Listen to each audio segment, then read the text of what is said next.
1 फरवरी 2026 को पेश होने वाले केंद्रीय बजट पर पूरे देश की नजर टिकी हुई है, लेकिन सबसे ज्यादा उम्मीदें मिडिल क्लास की है।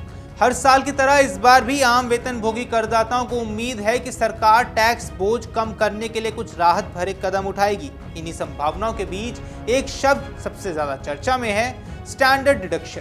तो ऐसे में आइए आसान भाषा में समझते हैं ये क्या है, क्यों अहम है और बजट 2026 में इसमें क्या कुछ बदलाव हो सकते हैं। नमस्कार, आप देख रहे हैं अमर उजाला, मैं हूं आपके साथ साहिल सुयाल। तो ऐसे में आइए सबसे पहले समझ लेते हैं कि स्टैंडर्ड डिडक्शन आखिर क्या होता है। अब स्टैंडर्ड डिडक्शन दरअसल एक फिक्स यानी कि तय रकम होती है जो आपकी कुल सालाना कमाई यानी कि ग्रॉस इनकम में से सीधे घटा दी जाती है। इसका मतलब ये हुआ कि इस राशि पर आपको टैक्स नहीं देना पड़ता।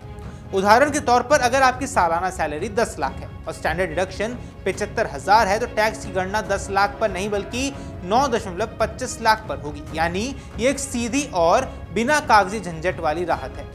सबसे बड़ी बात यह है कि इसके लिए अलग से कोई बिल या खर्च का सबूत दिखाने की जरूरत नहीं होती है, इसलिए ये नौकरी पेशा और पेंशन भोगियों के लिए बेहद आसान और फायदेमंद प्रावधान है। आइए अब समझते हैं कि अभी कितनी है स्टैंडर्ड डिडक्शन की सीमा। अब भारत में इस समय इनकम टैक्स के दो सिस्टम चल रहे हैं। पहला पुराना टैक्स सिस्टम यानी कि ओल्ड रिजीम और नया टैक्स सिस्टम यानी कि न्यू रिजीम। दोनों में स्टैंडर्ड डिडक्शन अलग अलग है। टैक्स रिजीम जो पुराना है उसमें 50,000 का स्टैंडर्ड डिडक्शन है और नए सिस्टम में 75,000 का स्टैंडर्ड डिडक्शन है। नए टैक्स सिस्टम में 2024 में इसे बढ़ाकर 75,000 कर दिया गया था। सरकार की नीति यहाँ साफ है, वो ज्यादा से ज्यादा लोगों को नए टैक्स सिस्टम में लाना चाहती है क्योंकि ये सरल है और इसमें कम कागजी झंझट है। ऐसे में बजट 2026 में क्या कुछ उम्मीदें हैं, क्योंकि माना यह जा रहा है कि इस बार सरकार स्टैंडर्ड डिडक्शन की सीमा 1 लाख से 1.25 लाख तक बढ़ा सकती है। मीडिया रिपोर्ट्स की माने तो कई टैक्स विशेषज्ञ इस मांग का समर्थन भी करते हुए साफ नजर आ रहे हैं। वहीं इस पर कई विशेषज्ञों का यह भी कहना है कि नए टैक्स सिस्टम में स्टैंडर्ड डिडक्शन को कम से कम 1 लाख किया जाना चाहिए। सुप्रीम कोर्ट और दिल्ली हाई कोर्ट के वकील भी मानते हैं कि मिडिल क्लास को राहत देने के लिए इसे बढ़ाया जाना बेहद आवश्यक है। आइए ऐसे में समझते हैं कि इसका असली फायदा क्या होगा। अब अगर स्टैंडर्ड डिडक्शन 75,000 से बढ़कर 1,25,000 हो जाता है तो वेतन भोगियों को सीधा फायदा मिलेगा। अब मान लीजिए आपकी सैलरी 12 लाख है। अभी टैक्स गणना 11.25 लाख पर होती है। अब अगर डिडक्शन 1.25 लाख हो जाए तो टैक्स 10.75 लाख पर लगेगा। इससे टैक्स स्लैब के हिसाब से आपके हजारों रुपए की बचत हो सकती है। अब नए टैक्स सिस्टम से इसका क्या संबंध है ये भी आपको समझा देते हैं।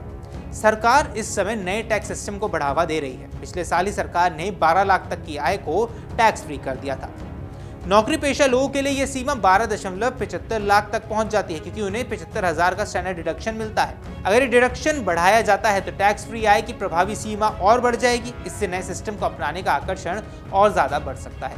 ऐसे में नए सिस्टम में डिडक्शन क्यों जरूरी है ये भी जान लीजिए। पुराने टैक्स सिस्टम में लोग HRA, ATC, ATD, home loan ब्याज जैसे कई छूटों का फायदा उठाते थे, लेकिन नए सिस्टम में ऐसे ज्यादातर छूटें नहीं मिलती हैं। इसलिए विशेषज्ञों का मानना है अगर स्टैंडर्ड डिडक्शन की रकम बढ़ाई जाती है तो ये नए सिस्टम की सबसे बड़ी ताकत बन सकती है। इससे लोगों को बिना निवेश के शर्तों की सीधी राहत मिल सकेगी। अब यहाँ सबसे महत्वपूर्ण सवाल है कि क्या इसे महंगाई से जोड़कर देखा जा सकता है। कुछ टैक्स एक्सपर्ट्स का यह भी सुझाव है कि स्टैंडर्ड डिडक्शन को महंगाई यानी कि इन्फ्लेशन से जोड़ा जाए। जैसे DA यानी महंगाई भत्ता बढ़ता है, उसी तरह स्टैंडर्ड डिडक्शन भी हर साल महंगाई के हिसाब से अपने आप बढ़े। इससे लोगों की वास्तविक आय पर बढ़ती कीमतों का असर कम हो जाएगा। आइए अब यहाँ सबसे महत्वपूर्ण सवाल पर आ जाते हैं कि मिडिल क्लास के लिए ये इतना अहम क्यों है। अब मिडिल क्लास वही वर्ग है जो नियमित टैक्स देता है, लेकिन बड़ी टैक्स प्लानिंग करने के संसाधन कम होते हैं। ऐसे में स्टैंडर्ड डिडक्शन जैसे सीधी राहत उन्हें बिना किसी अतिरिक्त निवेश या कागजी प्रक्रिया के मिलती है। ये राहत सीधे जेब में बचत के रूप में महसूस की जाती है। बजट 2026 में स्टैंडर्ड डिडक्शन को लेकर बड़ी उम्मीदें हैं। अगर इसे 1 लाख या उससे ज्यादा किया जाता है तो ये वेतन भोगियों और पेंशन भोगियों के लिए बड़ा राहत का कदम होगा। सरकार के लिए भी ये फायदेमंद है क्योंकि इससे नए टैक्स सिस्टम को अपनाने वाले लोगों की संख्या बढ़ जाएगी। अब सबकी नजरें 1 फरवरी पर टिकी हुई हैं, जब वित्त मंत्री निर्मला सीतारमण बजट पेश करेंगी। तो क्या स्टैंडर्ड डिडक्शन बढ़ेगा, और अगर बढ़ा तो मिडिल क्लास के लिए ये बजट सच में राहत का बजट बन सकता है। बाकी आपको क्या लगता है इस डिडक्शन को लेकर और स्टैंडर्ड बजट को लेकर, हमें कमेंट सेक्शन पर जरूर बताएं। फिलहाल इस वीडियो में इतना ही। नमस्कार। अगर आप ये वीडियो YouTube पर देख रहे हैं तो हमारे चैनल को सब्सक्राइब कर बेल आइकन दबाएं, और Facebook पर देख रहे हैं तो हमारे पेज को लाइक करें।